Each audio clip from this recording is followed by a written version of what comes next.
Brothers and sisters in the Dhamma, thank you for gathering together. And I must begin by thanking the Mitra group of the Singapore Buddhist Fellowship. I have been very honored to be invited to share with them again. And I must correct what Brother Chao Loi said. He said that before the usual Mitra group cell meeting is a simple dinner. I wish to correct that. It's usually a very elaborate dinner. Everybody brings some food. So today, of course, we are gathered online, and I see Dhamma family from all over Malaysia, Singapore, New Zealand, my sister-in-law. I can't see whether the Indonesian or the Australian people are in, but they actually did tell me that they wanted to come in. So it's a good international gathering. I think a record for Singapore's Mitra group this time. And I must let everyone know that I'm actually very grateful to the Singapore Dhamma family for they really treat me like family whenever I'm in Singapore. And that is an understatement. So today, Brother Chao Loi had asked me to share on life after death. And it's interesting because I was supposed to give a talk on life after death to an interfaith audience at Newcastle University. This was somewhere in February, March, and it was cancelled at the very last minute because of the COVID-19 lockdown. That, of course, was to an interfaith audience, and I feared that my life might be at risk after the end of that talk. But today I feel safe because I'm sure everybody who is in here knows exactly what I'm going to talk about. But I do apologize if what I say is going to shake up your thinking a bit, because some of the things that I will say may not agree with what you are usually used to. But truth does not need to be defended. Truth stands by itself. So the first thing I want to point out is actually our topic is wrong. Life after death is actually unimportant. In fact, I was going to tell the interfaith group that speaking on life after death is a complete waste of my time, and yours too. Because life after death is complete speculation and quite useless to all of us. It is life before death that is crucially important. Because it is life before death that sets the causes for the results that occur subsequently. Whether it is 1 hour later, a day later, a week later, a year later, or a lifetime later, it is still the present moment that is important. It is not life after death which is important. It is life before death that is important. And I hope that that is the first message that I will be able to pass to all of us here. Now, if you ask a Zen master, what will happen to you after you die? He will give you the most accurate answer, completely true and non-speculative. So if you are to ask a Zen master, what will happen to you or what will happen to me after I die? His reply, straight to the point, will be, they will give your hospital bed to another patient. That is the best answer. Absolutely true, non-speculative, and in the present moment. Because this is what is going to happen. After you die, they will give your hospital bed to another patient. We are rather short of hospital beds, as you know. So notice, this is living in the present moment. This is non-speculative. Now let us look at some moral lessons in Buddhism. From the Dhammapada, verse 306. One who tells lies about others goes to Niraya. One who has done evil and says, I did not do it, also goes to Niraya. both of them being evildoers, suffer alike in niraya, in their next existence. So we have to look at a few words here. First word is, what is niraya? And the second word is, what is next existence? To a simple human, to a simple mind, next existence often will imply, oh, after I die, what is my next life? To someone living mindfully as taught by the Buddha, my next existence is actually my next moment, my next hour, my next day, my next week. That is my next existence. In the Dhammapada, there's the 22nd chapter, completely dedicated to a lot of things about Niraya. It's called the Niraya Vagga, or the chapter on Niraya. There are even suttas, discourses dedicated to Niraya. And it says, 5 things lead to hell: destruction of life, theft, lust, falsehood, liquor. And 6 things lead to hell. In another discourse, taking life, theft, living carnally, falsehood, evil desire, wrong views. And for lack of a better word, when the early translators translated Niraya, they used a Western concept of hell. I repeat, for lack of a better word, they chose a word which they are familiar with, which is hell. Niraya comes from 2 words, nis and aya. To go asunder means to separate, to go to destruction, to die. In modern terms, we have taken it to equal to purgatory or hell, or a place whereby you are very uncomfortable, a lot of ordeals. But all these are clear-cut lessons in morality, and severe consequences appears to be pointed out to us when one does things which are immoral. Now, many religions have concepts of heaven and hell. These concepts of heaven and hell comes out from our greed, our craving for self. What the Buddha put in the second noble truth as bhava tanha. We don't want to die. We want to live. We want our enemies to suffer forever. We want our friends to enjoy forever.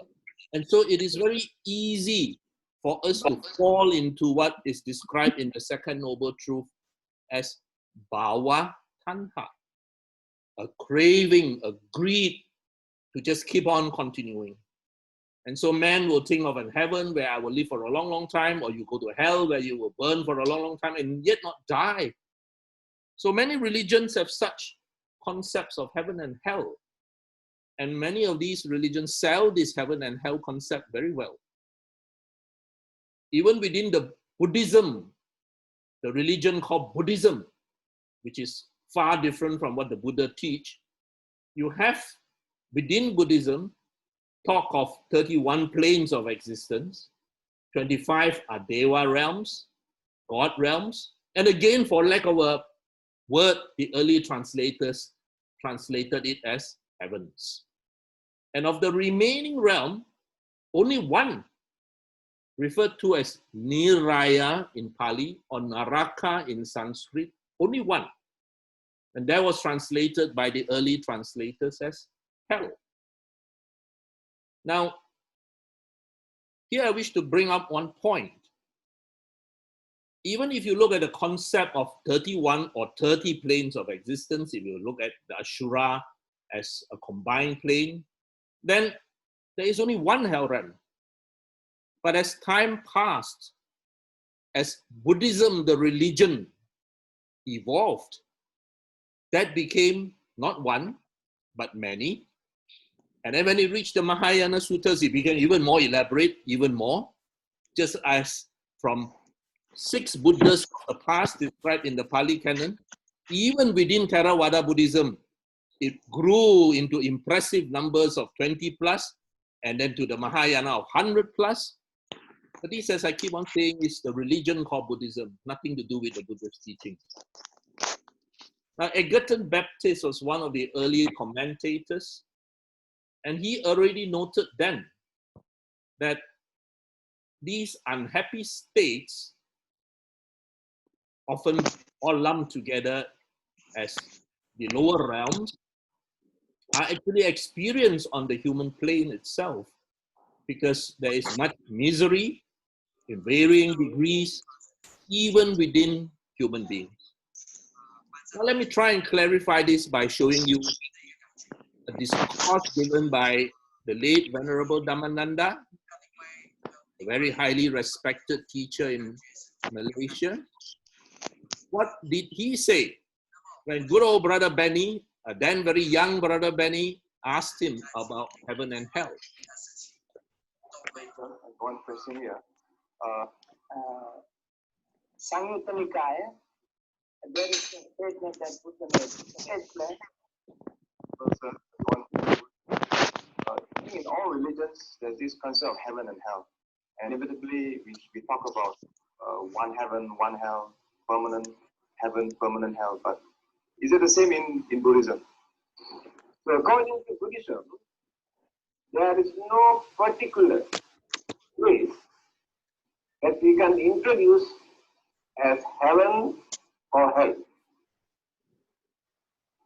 Either created as God or coming to existence automatically or naturally. One of the rich men during the Buddha's time approached him. His name was Kutadanta. He said, "We are rich people, we have no time to meditate and observe precepts and all sorts of things, but even then we would like to go to heaven after our death. Is there any shortcut?" Then the Buddha asked, "Why do you want to wait until you die to experience heavenly bliss? While you are living here in this world, you can experience heavenly bliss." This is the Buddha's concept regarding heaven. That means heaven is not a particular place located somewhere in this universe where living beings experience, either in human forms or any other forms, where they experience peace, happiness that is present in their life, that is heaven. Again, in another discourse, the Buddha says, he used this word, only foolish people believe that hell is located under this earth or under this ocean or under the Mahamaya. Hell is not located anywhere. Hell means endless suffering. From birth up to the last breath, nothing but suffering. Either humans or animals or any other forms of breathing. It is hell. Now we are not in hell. Although we have suffering, we can laugh, we can joke, we can enjoy. Again we suffer. Therefore we are not in hell. But there are many other living beings from their birth up to last day, nothing but physically and mentally suffer. That is hell. This is the Buddhist concept of heaven. So the late Venerable Dhammananda had actually explained it very, very clearly. Heaven and hell is not a physical place. The human mind that is unenlightened clings onto craving of continuation, bhava tanha. He doesn't want to not exist. He doesn't want his enemy to have a good time. So the idea of somewhere where he can be in eternal bliss or an enemy in eternal torment becomes an extremely popular selling point. But if you look at what the late Venerable Dhammananda pointed out very clearly, where there is lots of happiness, when you get married, when your child does well in an exam, when you do well in whatever endeavor you are planning to do and succeed, that happiness that you get, oh, I'm in heaven. When you have a horrendous toothache and your dentist tell you appointment nearest is 3 days from now, well, then you're in hell. So please note that these are states of mind. So the fact that all of us are gathered together here as Buddhists, we already have accepted one point. And that one point is that when you and I die, we are going to be recycled. Again, for lack of a better word, the early translators use very inaccurate words like reincarnation. That's a horrible word because reincarnate implies there is something to incarnate.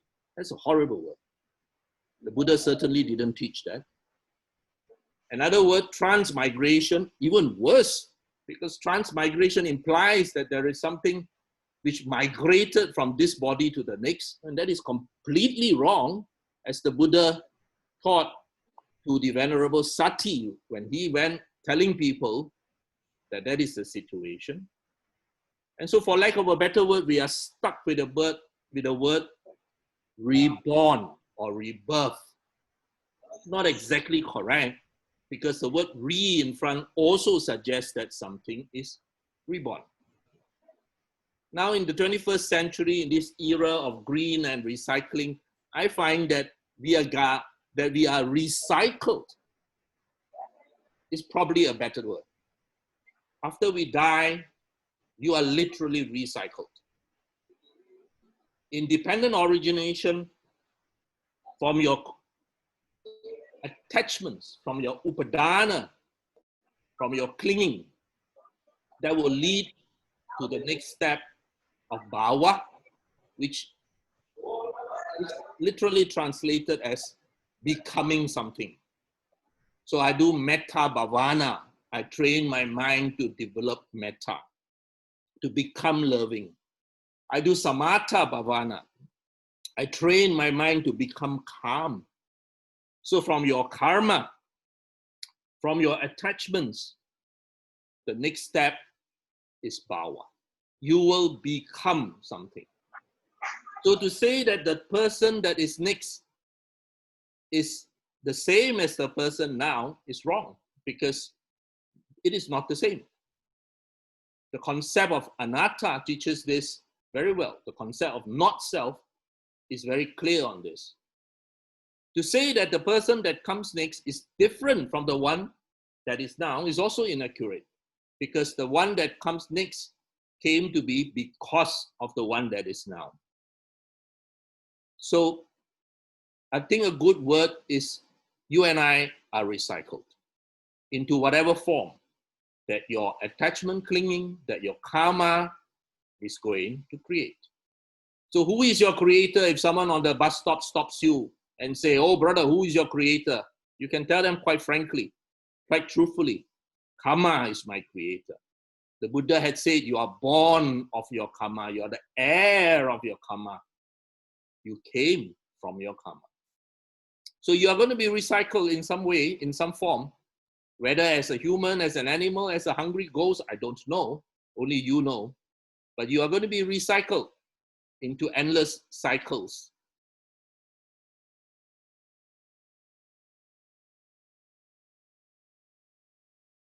Now,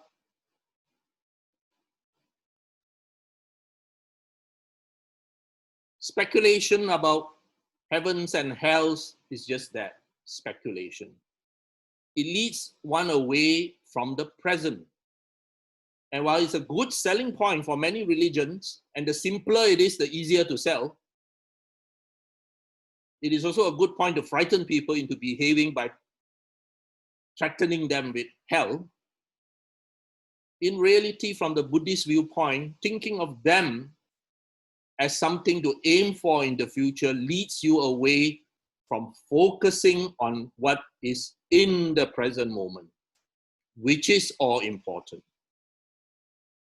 I often tell people, if you want to look at hell, just go to my or any hospital's dialysis unit. Just go to a dialysis unit in a hospital. You will see hell. Go to an onco ward, you will see hell. And this, of course, is hell on earth during the Second World War. in a concentration camp. So bad that the person carved on the wall, if there is a God, you will have to beg for my forgiveness. This is hell. Now, for people who insist that they believe in hell being a better place, etc., etc., etc., that is a very nice selling point, but it's actually not a very logical selling point, because if heaven is so sure in your state of mind, well, why don't you go there now? So it's all a lot of selling point, which they do not actually believe in themselves. If not, why cry when someone dies? I'm asking you, do you really know? Do you know where you come from and where you go? Hello? You don't know. You can bullshit yourself. I came from heaven, I'm going back to heaven. If you're so sure that you're going back to heaven, why don't you go today?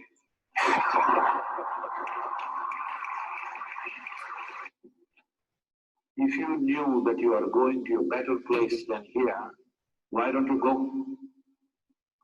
This is the greatest crime upon humanity, that we told people there is a better place than this. This is a crime, because this is not allowing human beings to live their life to their full depth and dimension, because they think the real life is elsewhere. Now, do you have any proof that you are not already in heaven and making a mess out of it?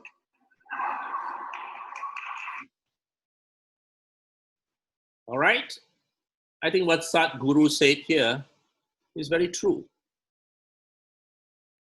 Now, even before the Buddha's time, pre-Buddhist beliefs, even before the Buddha's time, the Vedas is already in existence. And there is already the concept of a physical place called hell, with a sort of a general in command called Yama. And so this is pre-Buddhist beliefs. And during the first millennium, before the Common Era, the first 1,000 years before the Common Era, as I explained earlier, it became many, many, many, many different hells. The difference in the Eastern concept, of course, is that even within hell, it is not eternal. You just go there for a short concentration camp. That's the belief. And when the karma is expanded, you can be recycled into a higher realm.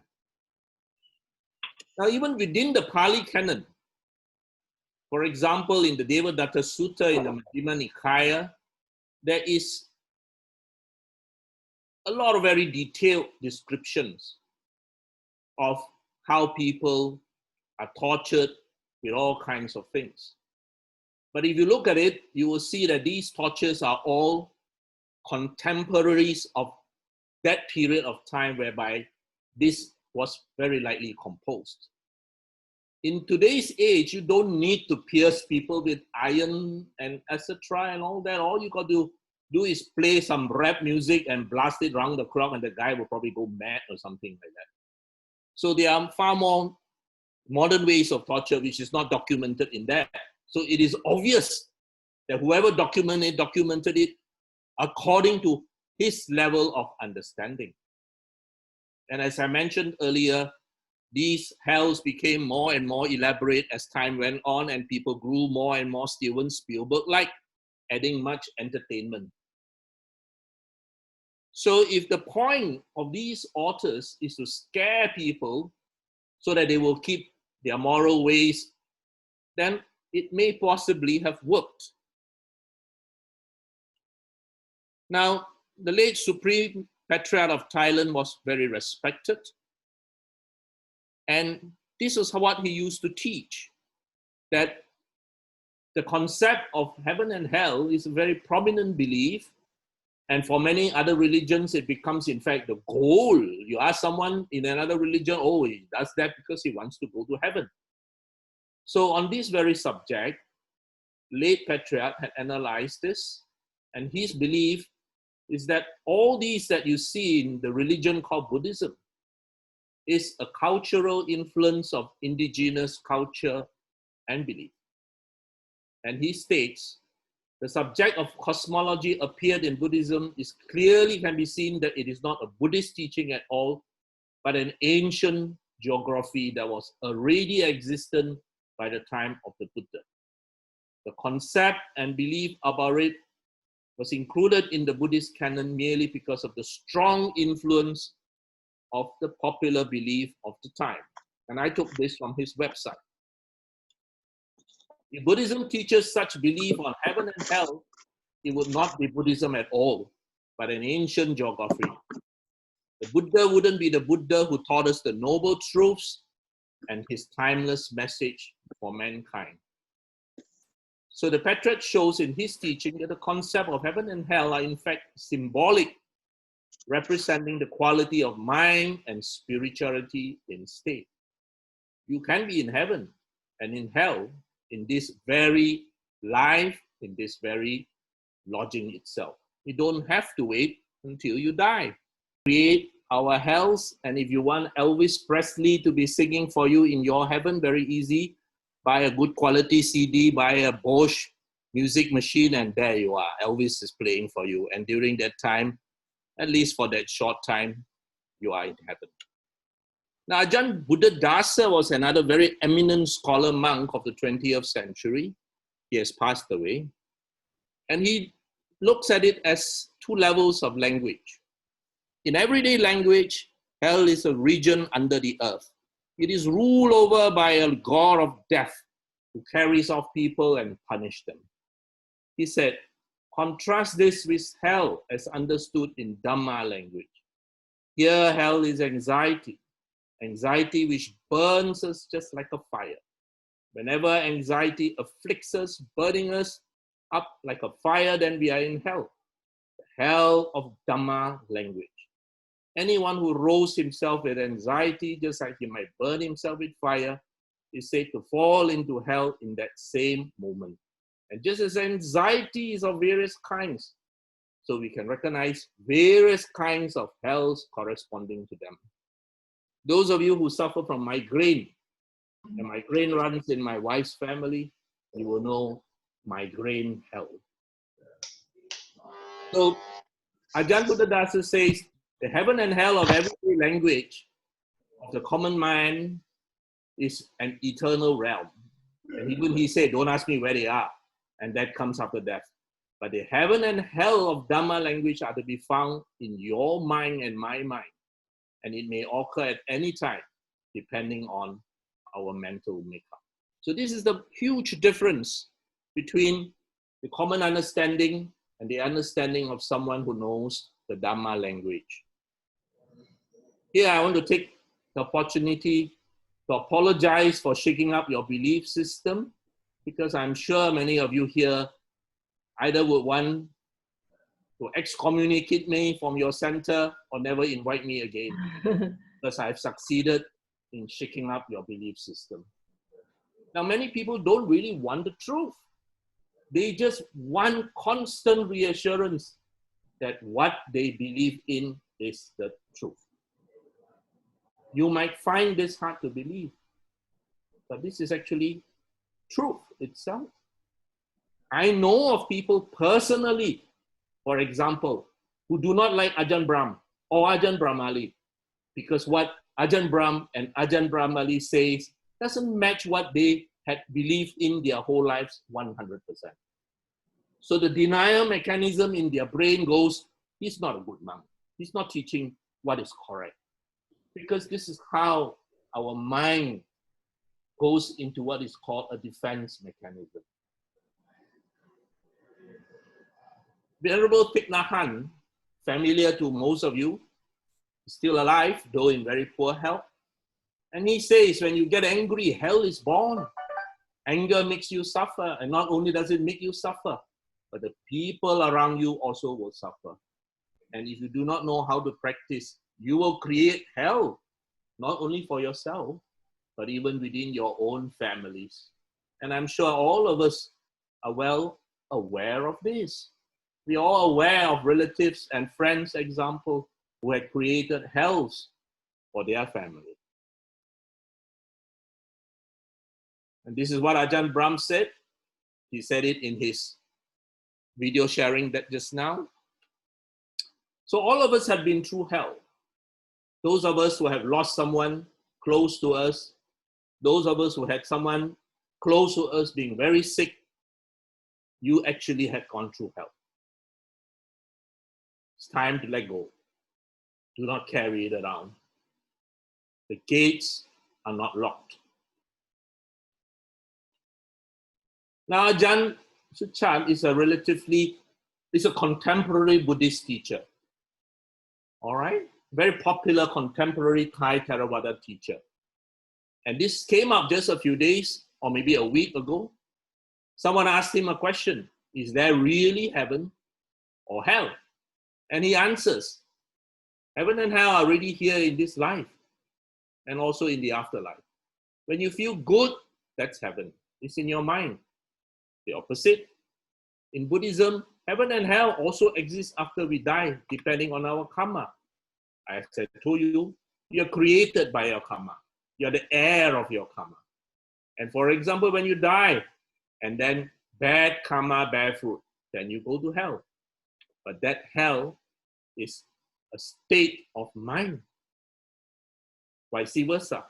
So that heaven or hell is not a place or a location. It's a state of mind. The nature of the mind is very difficult to grasp. We all have it, of course. All right? It's our consciousness. So when you think good thoughts, you're already in heaven. When you think bad thoughts, you're already in hell. It's all inside your mind. The only way to perceive it is to know this mind. When you see the mind in its pure form, you will know that heaven and hell are in the mind itself. And you will see that these people who are highly cultivated, they all know heaven and hell is not a physical place somewhere, but it is in your mind.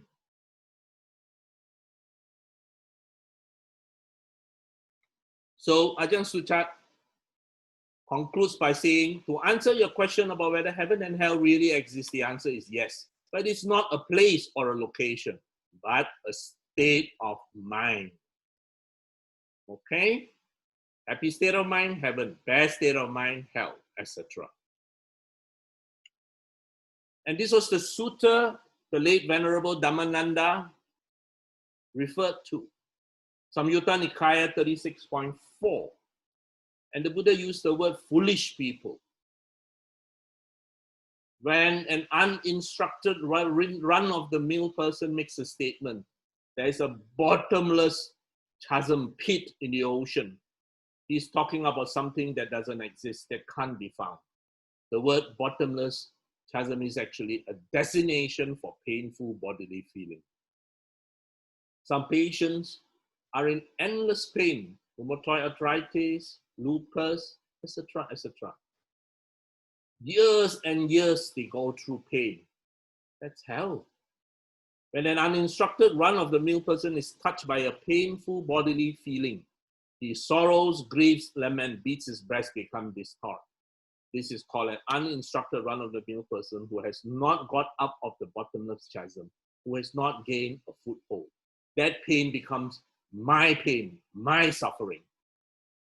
But when a well-instructed disciple is touched by the same bodily feeling, he does not sorrow, grieve, or lament. He does not beat his breast and become distraught.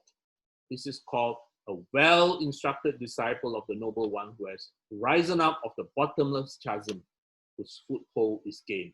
Notice the difference. It is purely a state of mind. Now, of course, you have great translators like Bhikkhu Bodhi. And as I said, if you are to look at the canon, even the Pali canon or the Mahayana canon, and you translate it word for word, there is absolutely no doubt that there is many discourses which intend hell to be understood as a realm of existence distinct from this. And apparently, they describe rebirth into these realms with the dissolution of the body after death.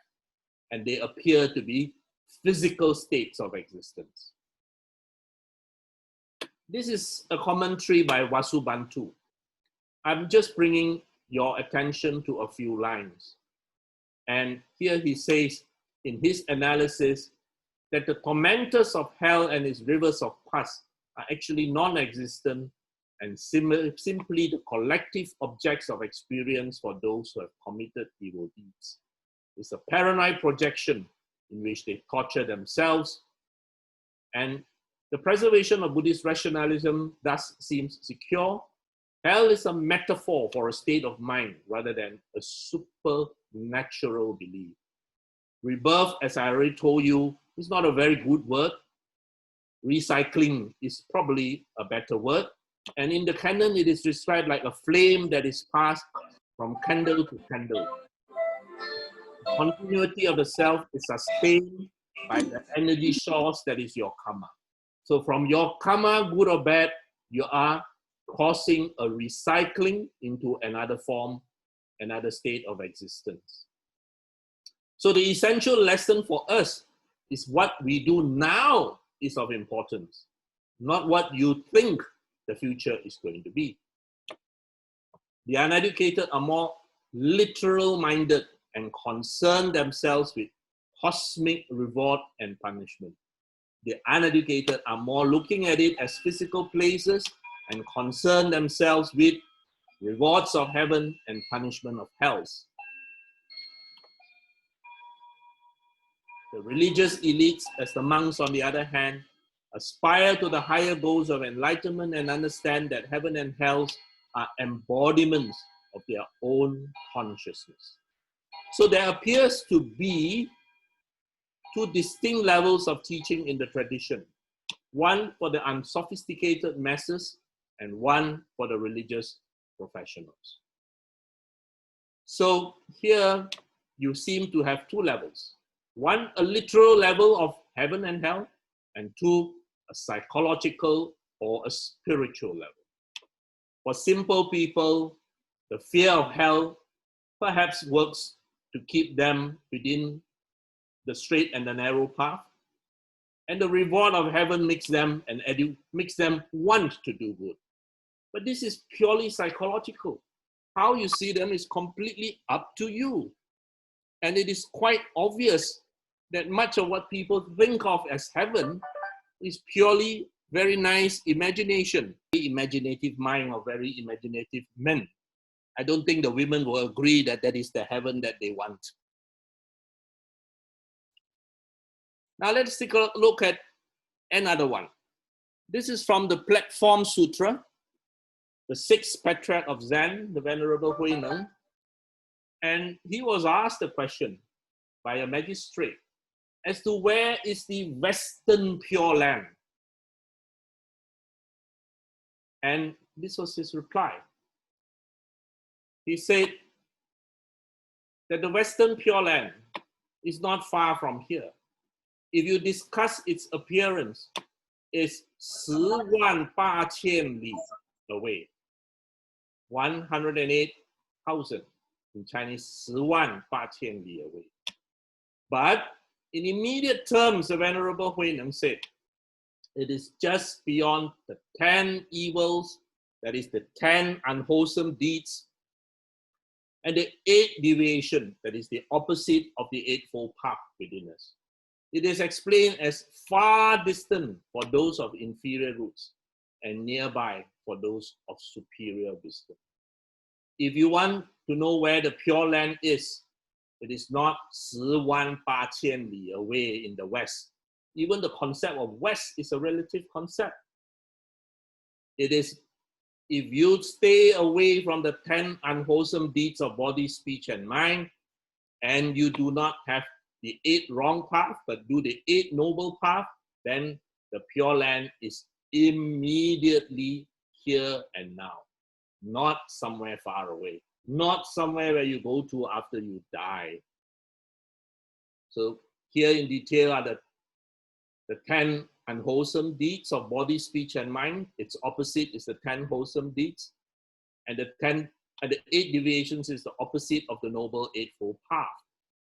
So when people talk of Western paradise, really it is what I would say a common marketing device to those of superior intelligence, this is really instantly within your own self-nature, as explained by the Venerable Huineng.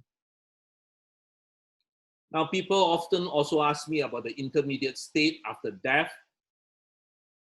In the Pali Canon, there is obvious reference to the intermediate state, but somehow within Theravada Buddhism, because of the commentaries and the Abhidhamma, the intermediate state became an immediate state. But to me, time is a relative thing, doesn't really have that much meaning. And we are all in between something. We are all in an intermediate state. Now the intermediate state is to dinner later, I haven't had dinner, or to your payday or graduation. We are all in the bardo. We are all existing in an intermediate state.